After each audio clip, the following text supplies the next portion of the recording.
The social contract is the basic principle that individuals and governments have certain rights and responsibilities to one another. In a nutshell, people pay taxes, and the government gives us schools, roads, hospitals, and the fire department. That sounds like a fair deal, but when was the last time we updated the contract? When was the last time we asked fundamental questions about how our society is run and what changes we should make? Who goes to jail and why? What do we learn in school and why? What does the military do and why? We, or at least I, have a tendency to think about the topic or the scandal of the day and not the underlying issues that create them in the first place. Hopefully, through this conversation, we can attempt to answer some of those fundamental questions and redraw the social contract. Welcome to the Charles Michel and Friends podcast. Today, we have an incredibly important and a great friend in terms of our guest. A respected leader, his organization, the Dallaire Institute for Children, Peace and Security, is lauded worldwide for taking on some of our world's most challenging issues. In 2020, the Institute celebrated their 10 years of impact preventing the recruitment and use of children as soldiers. His humanitarian commitment and integrity have made lasting impressions around the world. He's a celebrated advocate for human rights. General Dallaire is also a respected author, government and UN advisor, and former Canadian senator. Throughout his long and distinguished military career, General Dallaire most notably led the UN peacekeeping mission in Rwanda during the 1994 genocide, when 800,000 lives were brutally taken in less than 100 days. His courage and leadership during the mission and his decades-long battle with PTSD have earned him international respect and commendation, which continue to this day.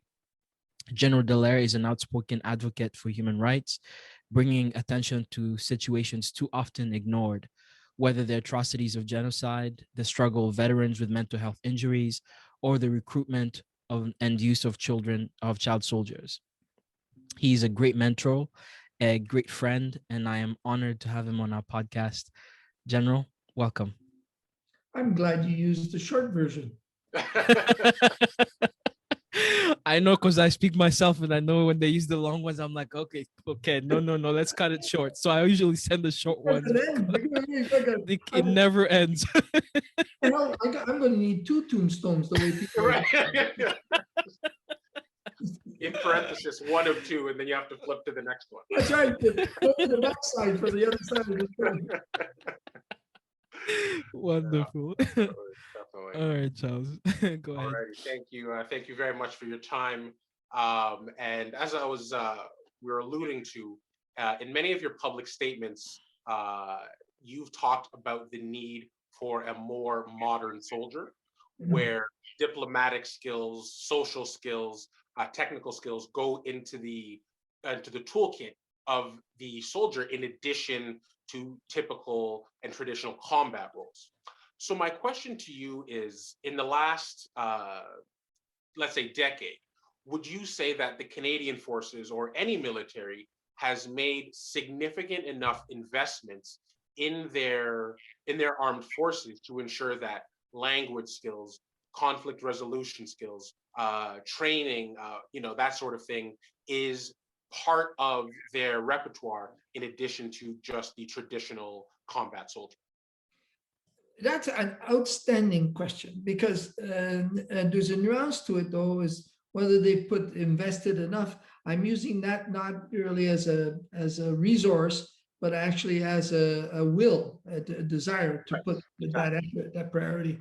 And so there is no doubt that the Afghanistan experience with the whole of government involvement made them very much aware that there was no way anymore that the military could come to solutions in these complex and ambiguous internal failing state scenarios, and that there were a new set of skills required. And so they did a lot of on-job training and a lot of ad hocing as they tried to meet that challenge. Remembering that the military must, however, maintain a credible warrior ethic, because when all these other things, which we will talk about in a moment, have not been successful in preventing something from happening, which is the aim, to prevent, then you need to be credible that you will use lethal force to impose security to protect the civilians and the innocent. So that side is not lost. However, there is so much of a reticence to move away from that to acquiring a whole new set of skills and knowledge that military can use before they have to go to kinetic or use of classic military capabilities. And in that side of the house, I would argue, as I see, as an example, the new tactics that we produced from the Institute on how to handle child soldiers, we see this near reticence of going down a road that is so unusual and even ambiguous. It's not clear. Remembering that the military do not function well in ambiguity. Because, I mean, they ultimately, it's a use of force, it's rules of engagement. It's not rules of prevention, it's rules of engagement. So they've got to now acknowledge that there is a whole new set of instruments before you got to have or need to use that capability. So there has been a few of us who have been moving and trying to impose this change. And I would argue that there is a recognition of a need. And in 2017, the Minister of Defense created the Dallaire Center of Excellence for Peace and Security in the forces at the Staff College as one first step into understanding what really it means to protect civilians, to engage with all the other disciplines in the field, the diplomats, the NGOs, the nation builders, and so on. So to be in all candor, I'd say that we're still at kindergarten level. Okay, fair enough. Right. And what is required in the field is at least a master's level. I would say so. Yeah.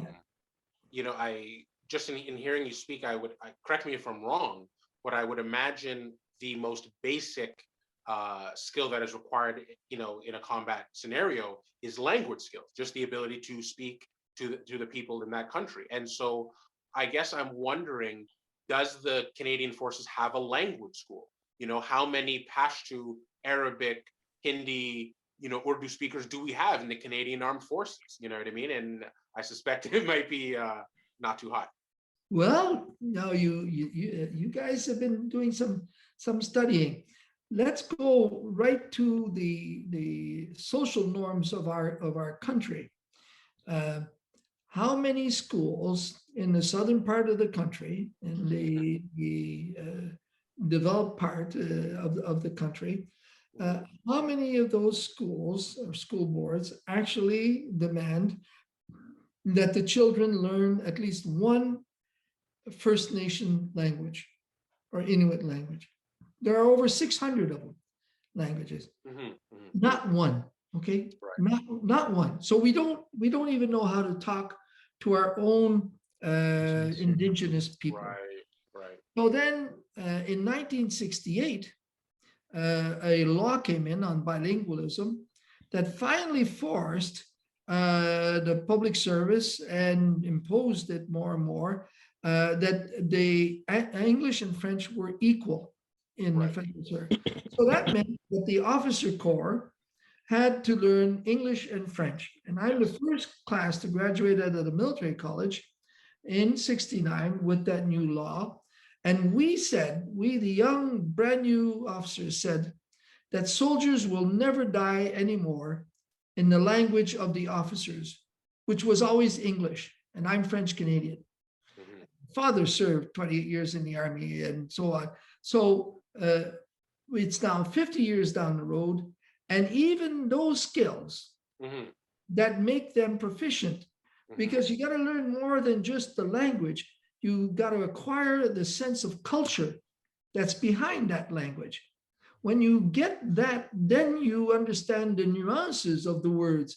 You understand what their sort of jargon is. And so we're 50 years down the road, and we're still struggling to implement that.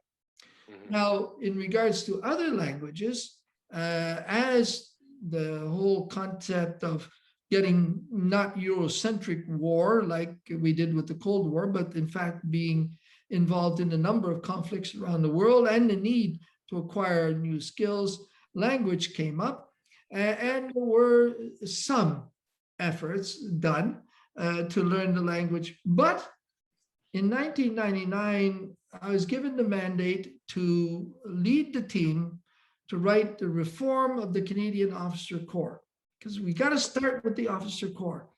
And at that time, we were looking out to 2020 and what will be the skill sets needed to move us to 2020 to be effective in those complex scenarios.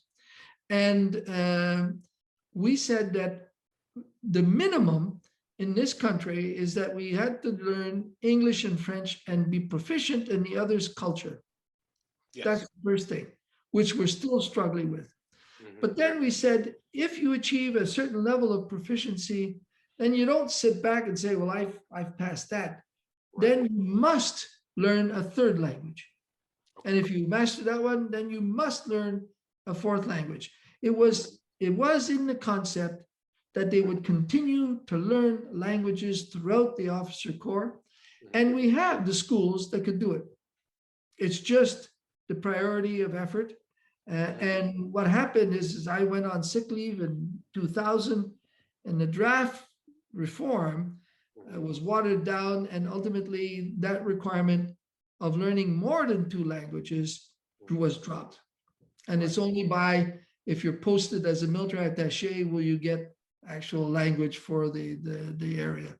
So it is, and you're absolutely correct, and you sound like a French Canadian nationalist there.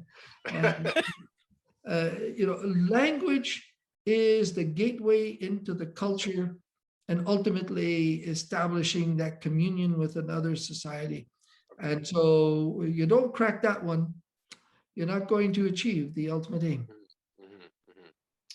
Well, that's so when you talk about that lack of priority in terms of actually following through, what is, so if the priority isn't there, the commitment isn't there, where is it being directed?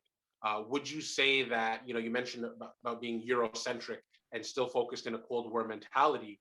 Are our priorities as the Canadian Armed Forces, are we still focusing on heavy battle tanks and battleships? Are we still focused on that type of Army A versus Army B shooting at each other in a big field? Like, are we still developing our armies to fight those types of battles? Or is it just even worse where it's just nothing? We don't have any priorities. I think that the last hurrah of massive use of classic military force was with the first Gulf War. With the Norman Schwarzkopf and 600,000 troops and going after the Iraqis and so on. I will not negate, however, that actions taken more locally, even by the Russians, let's say in the Crimea, Ukraine, the potential in the North and South Korea scenarios, will see significant military capabilities being deployed, just like we might even see nuclear weapons deployed in the most stupid of possibilities, because these weapons are absolutely useless and an affront to the human right to survive. But I not long ago went to watch training. It was a command post exercise where you have people with computers and they war game. You put a headquarters in there and you just give it all kinds of scenarios that it has to solve. And well over 90% of the stuff they were doing was, there's a conflict in the country. first we've got to go in and stabilize it. And then after that, we will assist them in reconstruction and reconciliation and ultimately maybe even a lasting peace. And so the training was still very classic and of use of force, tanks, guns, infantry, engineers, fighters, all that good stuff. And next to nothing was done on things like child soldiers, although the scenario had the enemy force or the belligerent forces that they were going in to sort out had extensive use of child soldiers, but there was absolutely nothing. So the feeling is that there is such a requirement to master the skills at the high end of combat that might be required, and that it is advised to be credible to have those capabilities, that they say there's not much time left or resources left to go into the more subtle dimensions of what conflict prevention is and conflict resolution. And so there's been the older crowd has said there's not enough time and they can't handle the two dimensions, the two ends of the spectrum. And I have argued that that's bullshit. I have argued very clearly that, yeah, you achieve a level of capability and proficiency in the classic use of force as a last resort and credibility in your warrior ethic. But then with the modern tools, pedagogical tools, the modern mind, the communications instruments and so on that we have, I firmly believe that the younger generation is very capable of also acquiring the more subtle dimensions and essential dimensions of conflict resolution and conflict prevention. And so one of the criteria that we brought in, however, in the post-Somalia in the late 90s, was the need that all the officers had to have at least a university degree, so that they have at least the intellectual discipline to be able to acquire this stuff. And we're seeing now that that's starting to pay off slowly. And we're even seeing the non-commissioned officers themselves also going into higher education and understanding more of the subtleties and the enormous role that the military can play before they have to go and pick up their weapons. Right. All right.